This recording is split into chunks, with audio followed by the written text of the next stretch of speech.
कैसे हैं आप सब? उम्मीद करती हूँ बिल्कुल ठीक ठाक होंगे और शाइस्ता का इंतजार भी कर रहे होंगे कि 4 महीने हो गए और शाइस्ता कहाँ गायब है।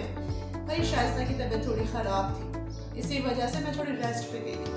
अब जैसे ही मैं थोड़ी बेहतर हुई तो मैंने सोचा कि आपकी खिदमत में फौरन हाजिर हो जाऊं और मैं फौरन हाजिर हो गई एक नई वीडियो लेकर आपकी जिंदगी को आसान बनाने के लिए, जिंदगी के जायके में।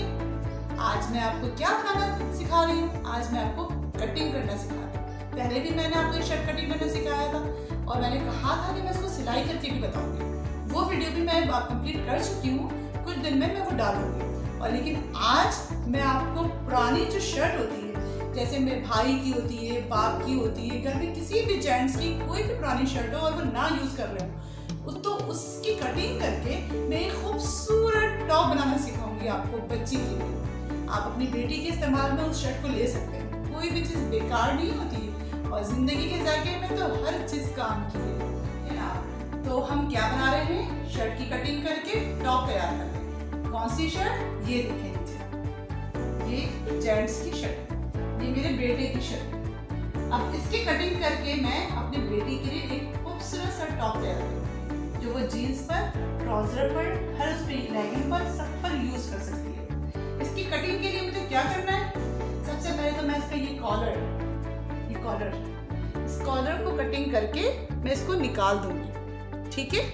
उसके बाद फिर मैं गले का अंदाजा लूंगी। मैं पहले कॉलर की कटिंग करती हूँ। मैंने ये कॉलर को कट करके निकाल दिया है क्योंकि ये शर्ट थोड़ी खराब सी हो गई थी, तो यूज में नहीं थी। सबसे ज्यादा जो है कॉलर खराब होता है, कॉलर की वजह से बच्चे भी पहनना नहीं चाहते। बाकी कपड़ा तो बेहतरीन है।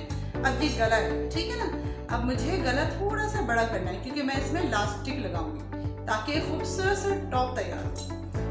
आप चाहें, मैं तो खैर डायरेक्ट भी कटिंग कर लेती हूँ, लेकिन आपको दिखाने के लिए मैं निशान डाल दे रही हूँ। थोड़ा सा फैला हुआ गला बनाइएगा, ये देखिए, ठीक है। ख्याल ये रखना है कि आगे का गला बड़ा और पीछे का छोटा होना चाहिए क्योंकि आपको तो पता है बच्चियां गला जो है थोड़ा छोटा पहनती हैं। तो इसलिए मैं ये करूँगी कि मैं इसको इस तरह कर लूँगी ताकि मैं आगे का बड़ा काट सकूं और पीछे का थोड़ा छोटा। मैं आपको इसकी कटिंग करके दिखाती हूँ, ये देखिए। और इस तरह ये बैलेंस में भी रहता है, छोटा बड़ा गला नहीं होता, गला बैलेंस में भी रहता है। इसको आप अच्छे से इस तरह बैठा लीजिएगा। अगर आपको कोई प्रॉब्लम हो रही है तो आप इस्त्री करके पिन अप कर लीजिए इसको। मुझे क्योंकि कटिंग की आदत है, मैं बिना पिन की ही कटिंग कर लेती हूँ। ये देखिए, अब मैं इस गले को कटिंग कर रही हूँ। आगे का गला मैंने बड़ा रखा है, बड़ा मतलब गहरा, गहराई ज्यादा है इसकी, ठीक है। ये तो साइज तो एक ही होगा। अब पीछे का गला इसी में से मैं घुमाऊंगी लेकिन थोड़ा छोटा।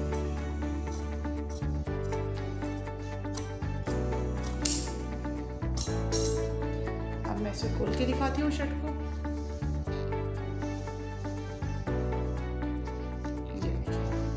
देखा आपने? हो गया ना इस तरह से। जो थोड़ा सा एक्स्ट्रा चीजें हैं इसको आप नीट कर लीजिए। ये सब पट्टियां हैं, ये सब आप इसको निकाल सकते हैं। मैं इसको निकाल दूंगी इन सब चीजों को, ठीक है ना। अब क्या करना है? मुझे आस्तीन देखना है। ये मैं आपको बताऊंगी भी कि मुझे यहाँ इलास्टिक लगाना है। अब ये देखिए आस्तीन। अब आस्तीन आपकी मर्जी है, आप आस्तीन कितनी बड़ी रखना चाहती हैं। अगर आप बिल्कुल छोटी रखना चाहती हैं तो आप छोटी काट के उसमें इलास्टिक लगा सकती हैं, लेकिन क्योंकि मेरी बेटी छोटी आस्तीन नहीं यूज करती है तो मैं बड़ा रखूंगी। यहाँ तक रखूंगी कि जहाँ तक इसका ये कफ का हिस्सा है, इतनी मैं इसकी कटिंग कर दूंगी। मुझे इतनी लंबी आस्तीन चाहिए ताकि वो आराम से पहन सके। अब सेम इसी साइज की दूसरी आस्तीन भी मैं काट लूंगी। अब देखें, ये मेरी शर्ट की कटिंग कंप्लीट हो चुकी है। आस्तीन की भी कटिंग कंप्लीट है और गले की भी कटिंग कंप्लीट है। ये बटन जो है मैं इसको अभी फिलहाल निकाल दूंगी क्योंकि अब मैं जब गले में यहाँ पे इलास्टिक लगा लूंगी, सिलाई वाली कंप्लीट कर लूंगी, उसके बाद देखूंगी अगर जरूरत होगी तो बटन यहाँ लगाऊंगी, वरना इसे इसी तरह छोड़ दूंगी। ये बटन इसको कवर कर लेगा। ये मैंने इसलिए रखा था ताकि सिलाई करने में थोड़ी आसानी हो हमें ना, तो इसी वजह से मैंने इसे छोड़ दिया था। कटिंग करने में भी आसानी होती है, कपड़ा खिसकता नहीं। तो अब मैं इसको बटन को निकाल लूंगी। आप इस बटन को निकाल लीजिए। जी जनाब, मैंने अपनी मशीन को तैयार कर लिया है, धागा डाल लिया है और सिलाई के लिए बैठ चुकी हूँ। सबसे पहले तो मैं बटन को खोल लूँ, ये जो बटन थे हमारे, ताकि सिलाई करने में मुझे आसानी हो जाए। बाद में मैं इसे बंद कर दूंगी।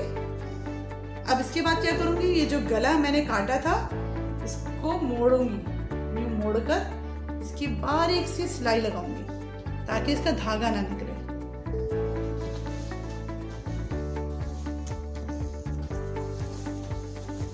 ये देखिए, ये इस तरह पकड़कर इसको मैंने इस तरह रखा और रखने के बाद अपनी मशीन को चलाना शुरू किया।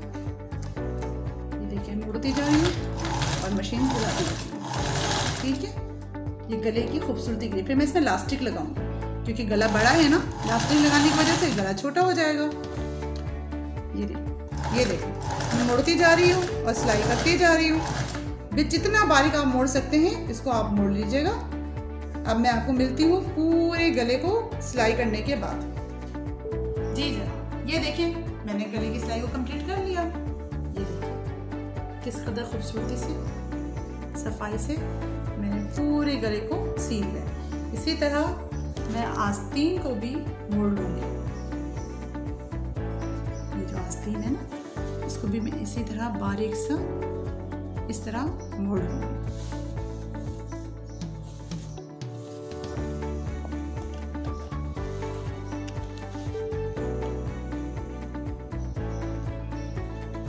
ये देखिए,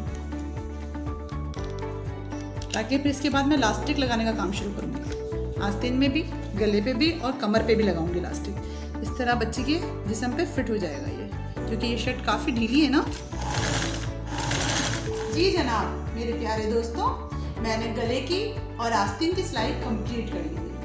अब मैं क्या करने जा रही हूँ, जो सामने बटन था उस बटन को मैं बंद करूँगी, इस जगह को। ये देखिए, जो जगह है ना इसकी बटन की पट्टी जो है, मैं इसे बंद करूँगी। ये खुला रहेगा तो सारी गैप रहेगा ना, तो वो खूबसूरती नहीं आएगी। क्योंकि मुझे गले में भी इलास्टिक लगाना है, कमर पे भी और आस्तीन पे भी। लेकिन साथ के साथ मैं एक काम और करूँगी इसकी खूबसूरती बढ़ाने के लिए। मेरे पास रेड कलर के कपड़े का पीस पड़ा हुआ था, क्योंकि मैंने अपनी ये वाली शर्ट सिया था, इसका कपड़ा बचा हुआ है। और मैंने गले में भी देखिए पट्टी लगाई है, तो यही पट्टी मैं इसमें लगा के थोड़ी खूबसूरती बढ़ाऊंगी इसको, ताकि रेडीमेड लुक आए इसका। ये बहुत सिंपल है बनाने का तरीक़ेकार। मैंने चौकोर कपड़ा काटने के बाद पहले इसको इस तरह फोल्ड किया, फिर इसके बाद इस तरह फोल्ड कर लिया। अब मैं इसको बटन पहले मैं खोल लूँ ताकि आपको सही से समझ में आ जाए। एक एक बटन खोलती जाऊंगी, इसको अंदर रख के इसकी सेटिंग करूंगी और फिर बटन लगा के यहाँ से सिलाई लगाऊंगी। अब मैं इसको ऊपर इसलिए नहीं लगा रही हूँ क्योंकि मुझे यहाँ इलास्टिक लगाना है।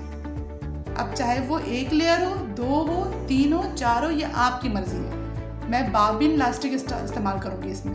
बॉबिन मैंने ये देखिए, ये बॉबिन है और इसमें मैंने इलास्टिक भर के रखा है। ये वाली इलास्टिक मैं यूज़ कर रही हूँ, चौड़ी इलास्टिक यूज़ नहीं कर रही हूँ। और उसको कैसे लगाते हैं और इसका इस्तेमाल कैसे करते हैं वो भी मैं आपको भी दिखाती हूँ। पहले मैं ये सिलाई कर लूँ। जी जनाब, ये देखें, ये मैंने पट्टी कंप्लीट कर ली है सामने की फ्रंट, और साथ साथ ये पीस लगाती गई है। अब मैं गले में इलास्टिक लगाऊंगी। गले में इलास्टिक के लिए मैंने बॉबिन में इलास्टिक भर के रखा हुआ है। ये देखिए, अब मैं इसको फिट कर रही हूँ अपने मशीन में इलास्टिक को। ये मैंने फिट कर दिया।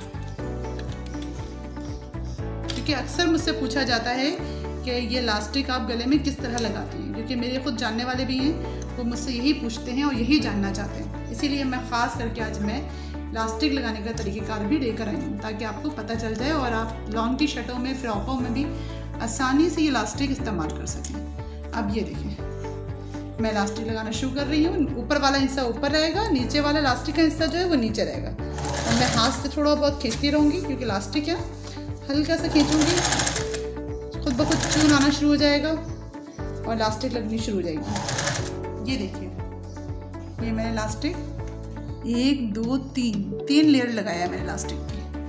ये देखिए, 1 2 3। ठीक है, अब आपकी मर्जी है, आप 4 5 जितनी चाहे लगा लें। इस गले के बाद अब मेरी आस्तीन की बारी है। मैंने आस्तीन की जो सिलाई यहाँ पे मार लिया था, अब ये मैं यहाँ से इलास्टिक स्टार्ट करूँगी। चाहे 1 लगाएं, 2 लगाएं, 3 लगाएं इलास्टिक, इसमें भी आपकी मर्जी है कि आप जितना लगाना चाहें। लेकिन हाँ इस बात का ख्याल रखिएगा कि ये धागा ऊपर होना चाहिए और लास्टिक नीचे, वरना सारी खूबसूरती ख़राब हो जाएगी शर्ट की। अब मैं आस्तीन में लास्टिक लगा के दिखाती हूँ आपको। जी जनाब, अब मेरी शर्ट के लास्टिक, गले के और आस्तीन का काम तो ख़त्म हुआ। देखिए ये कितना खूबसूरत गला लग रहा है। आस्तीन देखें, ये खूबसूरत आस्तीन बनी है। देखा आपने? अब मुझे क्या करना है, क्योंकि ये ढीला बहुत है ना, आप ये देखें कितना ढीला है ये। अब बच्चियां तो दुबली पतली सी होती हैं, आजकल की बच्चों पे तो खाने के इतने नखरे हैं ना, इसलिए बड़ी नाजुक नाजुक सी होती हैं। अब मुझे ये करना है कि मैं लास्टिक यहाँ भी डालूंगी कमर पे, ताकि ये यूं फिट हो जाए। यूं देखा कितना अच्छा स्टाइल लग रहा है ना। इसके लिए आप चाहें तो निशान लगा लीजिए। मैं तो खैर इसमें चेक से बना हुआ है, तो मुझे तो निशान की जरूरत ही नहीं है। मार्कर से बनाती हूँ, उससे तो आ ही नहीं रहा। ये देखिए, आपको जहाँ से भी लेना है आप इसके निशान बना लीजिए, ताकि आपको इलास्टिक लगाने में आसानी हो और इलास्टिक बिल्कुल सही एक बराबर लगे। एक इलास्टिक आपकी अगर सही लग गई तो दूसरी उसी हिसाब से आप दूसरी भी लगा सकते हैं। अब आपकी मर्जी है, एक लगाएं, दो लगाएं, तीन लगाएं, चार लगाएं, कितना भी लगाएं। अब मैं आपको ये इलास्टिक लगा के फिर दिखाती हूँ। जी जनाब, अब मेरी शर्ट कंप्लीट हो चुकी है, जो मैंने टॉप तैयार किया है। मेरे पास ये देखिए, ये पड़ा हुआ था, ये डोरी मिलती है बाजार में, तो मैंने बटन के साथ, जो ऊपर मैंने पहले बटन काट के निकाल दिया था, उसको दोबारा लगा दिया और लगा के ये डोरी लगा दी, ताकि इसकी खूबसूरती में और चार चांद बन जाए। देखिए, लग रहा है कि ये पुरानी शर्ट थी, पुरानी शर्ट से किस कदर खूबसूरत टॉप तैयार हुआ। बच्चियां आराम से इसको जीन्स पे पहन के एंजॉय कर सकती हैं। मुझे उम्मीद है कि आपको मेरी ये वीडियो ज़रूर पसंद आई होगी और आप इसको ज़रूर बनाइएगा, ज़रूर ट्राई कीजिएगा। बहुत आसान है सीना, और आप मुझे बताइएगा कि आपको कैसा लगा आज का मेरा ये खूबसूरत सा टॉप। इसके साथ ही अब मैं इजाज़त चाहती हूँ। अब मुझे इजाज़त दीजिए। ज़िंदगी के जायके से लाइक करना, शेयर करना, सब्सक्राइब करना बिल्कुल मत भूलिएगा, जो मैं आपको हमेशा कहती हूँ और आज 4 महीने के बाद दोबारा कह रही हूँ, इसको भूलिएगा मत। इसके साथ ही मुझे इजाज़त दीजिए।